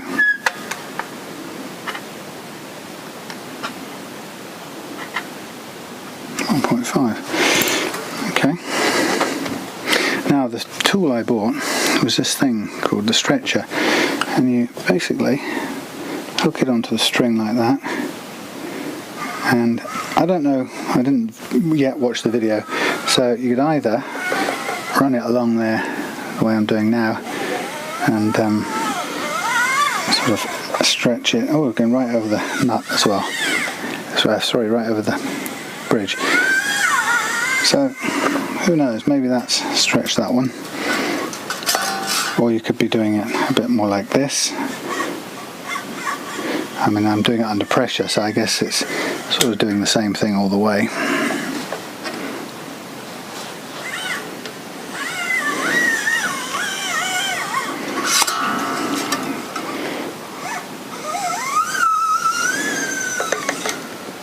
Oops. This feels like the easier way of doing it. Just sort of bending it and stretching it or dragging it. When you do it with your fingers, you tend to do it in sort of handfuls and keep grabbing it rhythmically, but there's no reason why just stretching it and bending it in one even movement like this shouldn't do the same thing. I think that's probably how it was meant to be used, but I guess, like all things with me, it would help if I read the manual.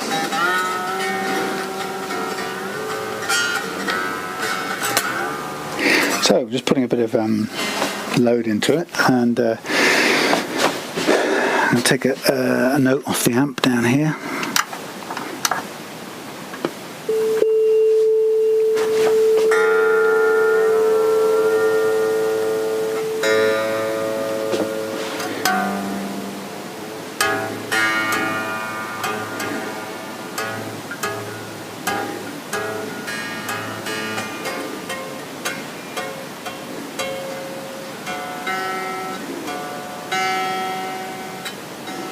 One thing.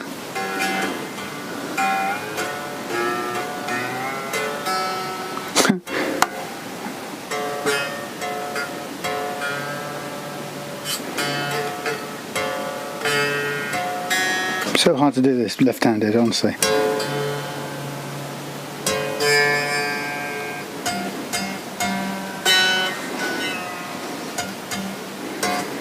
Can't see what I'm doing.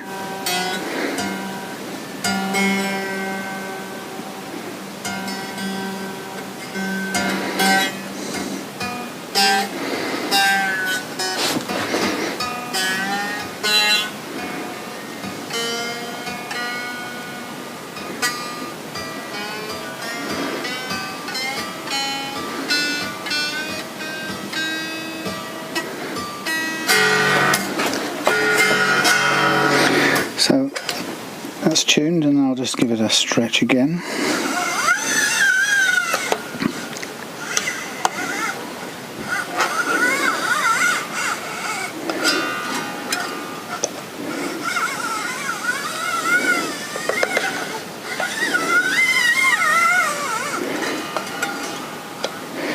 Oh, jeez, don't want to break the string.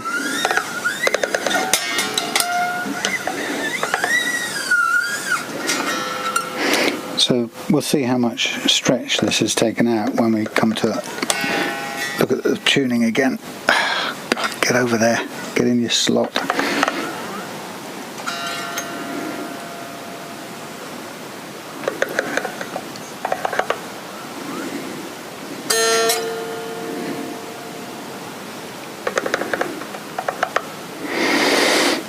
Okay, take a tuning again.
So there we have, so far,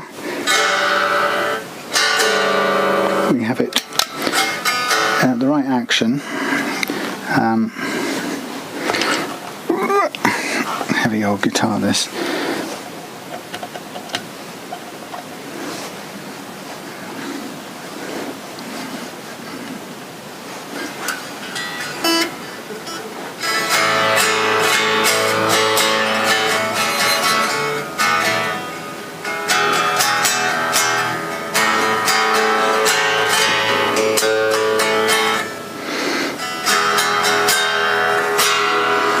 Obviously I can't play this upside down, back to front.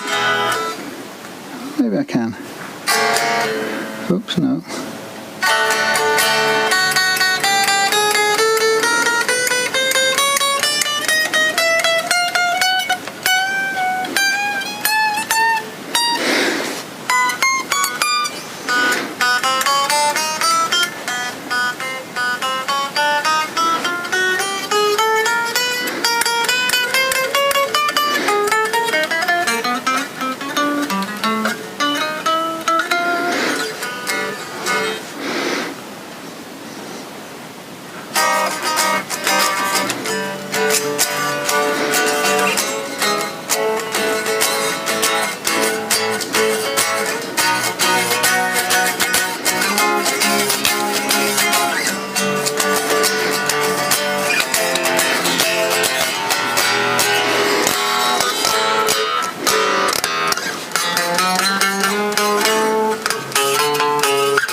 Right, so two considerations.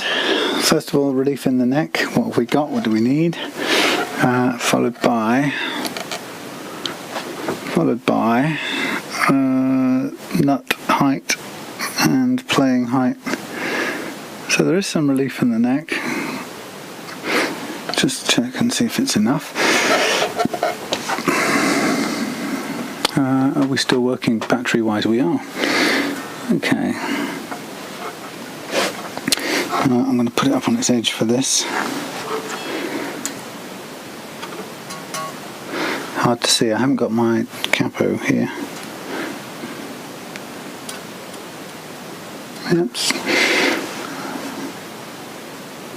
Yep.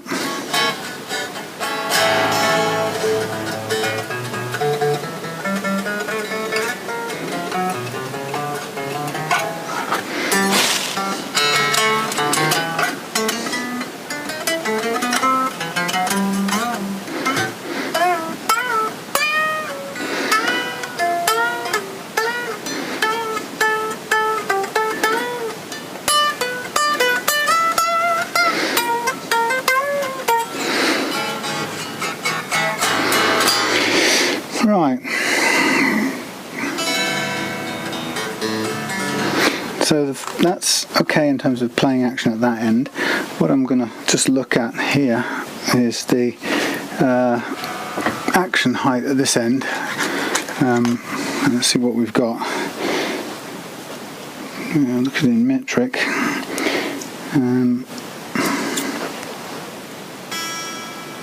So it's 0.3 easily.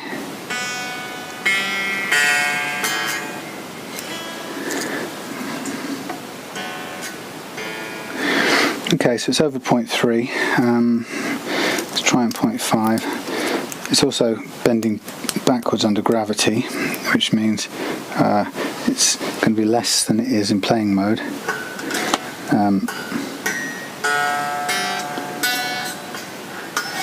So it's over 0.5, which means when we play it in that position there, it's also going to be more than 0.5, so easily 0.5. I can't see what I'm doing here.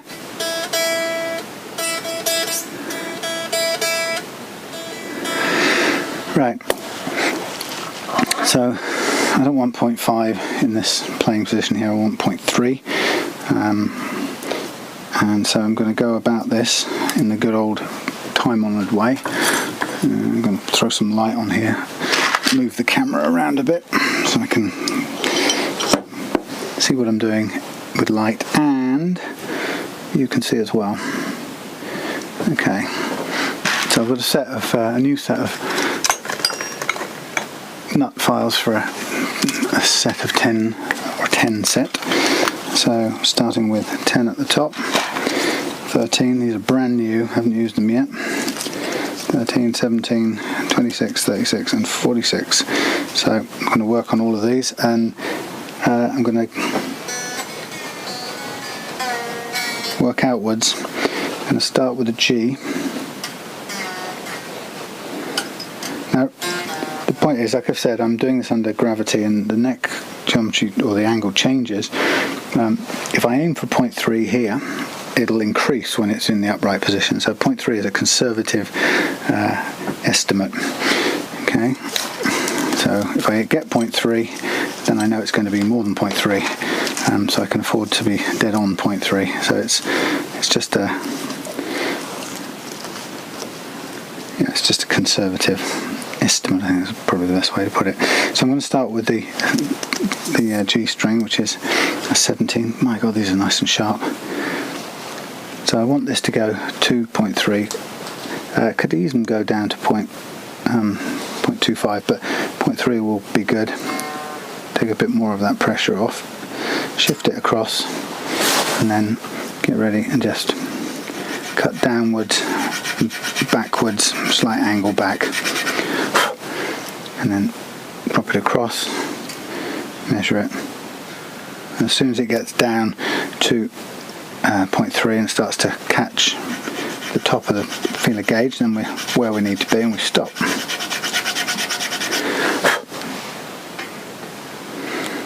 This in my experience, getting the action right here does two things. There's two reasons for doing it. One is it makes the guitar easier to play, full stop. The action down here becomes really far easier to fret chords. And the second thing is that it puts right the intonation problems that you get.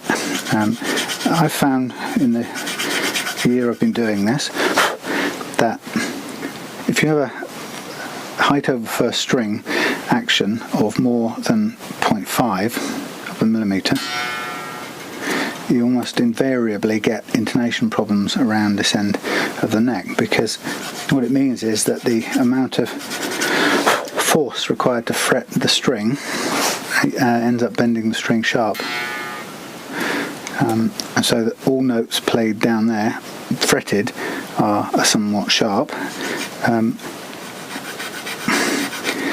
and then the problem is on a typical open chord, those notes that you fret down here will be sharp compared to the open ones, which makes an open chord sound like a bag of crap. And it's, there we go, that's the height we want to stop at. And it's very subtle, but it's very powerful, and certainly for those of us who have a musical ear, whether or not you're a fantastic player isn't the issue. If you've got a good ear for music, you'll be able to tell straight away that your open chords are painful to listen to, and many people kind of blame themselves for it. They think they must be doing something wrong.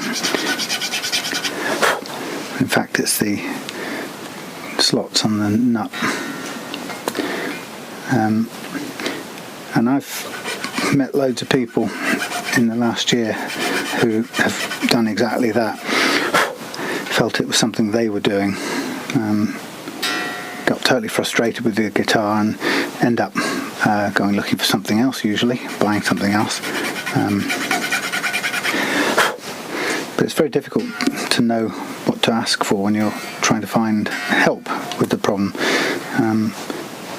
and you have to kind of figure out how you're going to describe it if you're searching in Google. And I think people tend to search, can't keep my guitar in tune, name of guitar, won't stay in tune. And really it's not actually technically the case, but it sounds like it's not staying in tune. So I'm pretty much almost there with this one. Nice thing about doing this job with light behind it is you can actually you can pretty much gauge it by using the reflection underneath. Once you get the first one set, you can keep a very close check on the next ones. It's quite critical. This is easy to get wrong, this point. If you get it wrong, see, this one is way high. That's going to be going way out of tune. I could demonstrate it with a tuner if I could be bothered to plug everything in. You might tune that to E, and then you press this, and it'd be sharp of F. But you have to take my word for it. I've demonstrated it plenty of times, but it's just how it is. So I'm just going to check. So this is.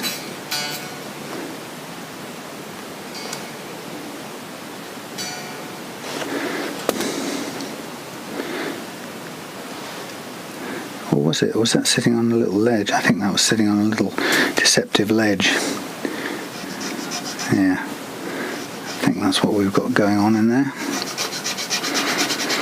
Have to be very careful with this.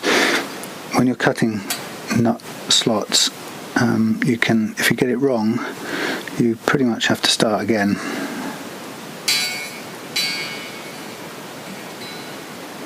And that means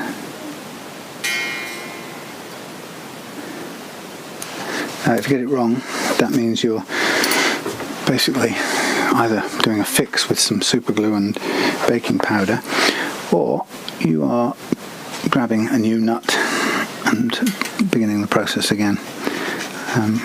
it's not the end of the world. It's only a few pounds worth, you know, and certainly if you're learning how to do this, it's most definitely worth learning to do. There you go, that's spot on.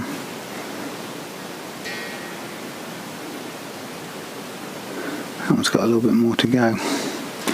Just going to go backwards. That's good. That one isn't. Yeah, it's without a doubt worth learning.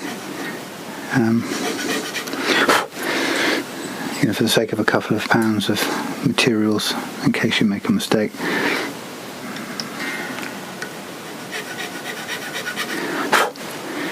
And it is a matter of going very slowly. I'd say you can check it visually once you've got the right depth set on one. You can check it visually against the others. Because your eyes just know. I'm going to leave those as they are. So then when I come to do the top three, I'm going to slack off, drop out the E and the A, and start with the D, and work from that one. This is not far off, so I'm looking at the .026, which is a D. Again, just double check it. Gauge how much you've got to go. You can press the string down and you can see the gap closing as you hit the top of the feeler gauge, and then just a little cut back.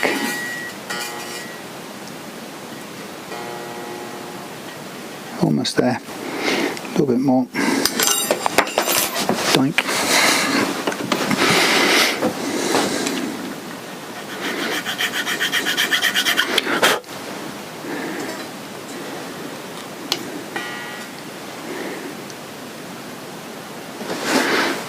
That gap, that looks kind of good to me.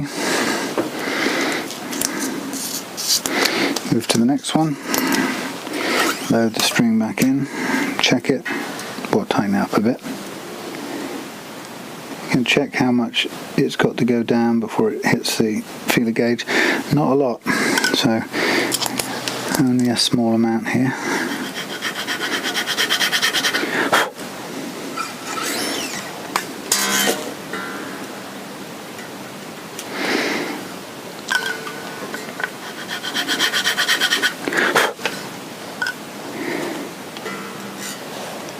Okay, that's dead on. And then finally the E.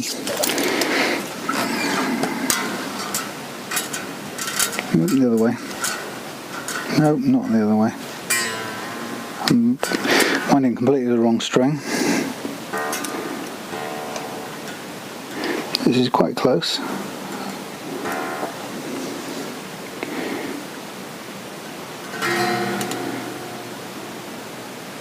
In fact, I'm not going to do anything with that one. I'm going to call that done.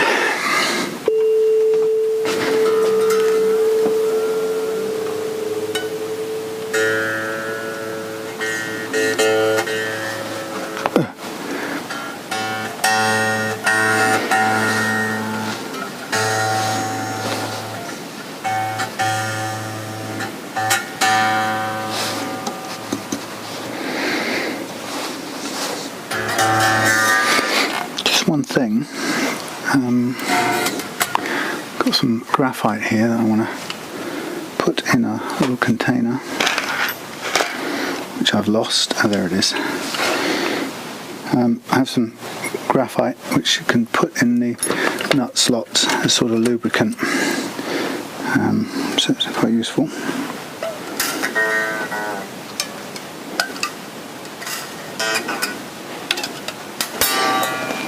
Catching my jacket button in things, it's not good.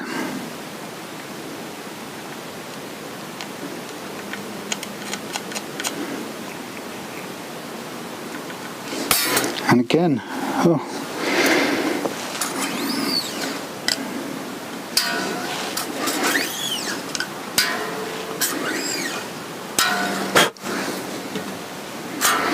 then we do the same for the top 3.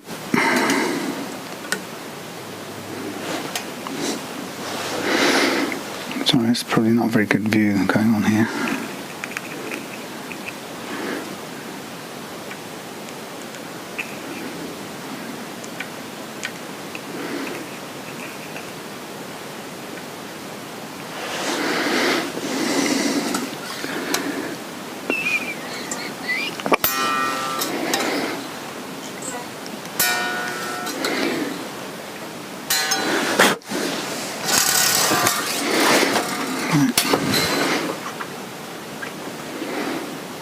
There's the toe tuner.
Okay, I'm going to let this bed in for a minute, blow away the dust, and stop for a second. I'll come back to you in a moment.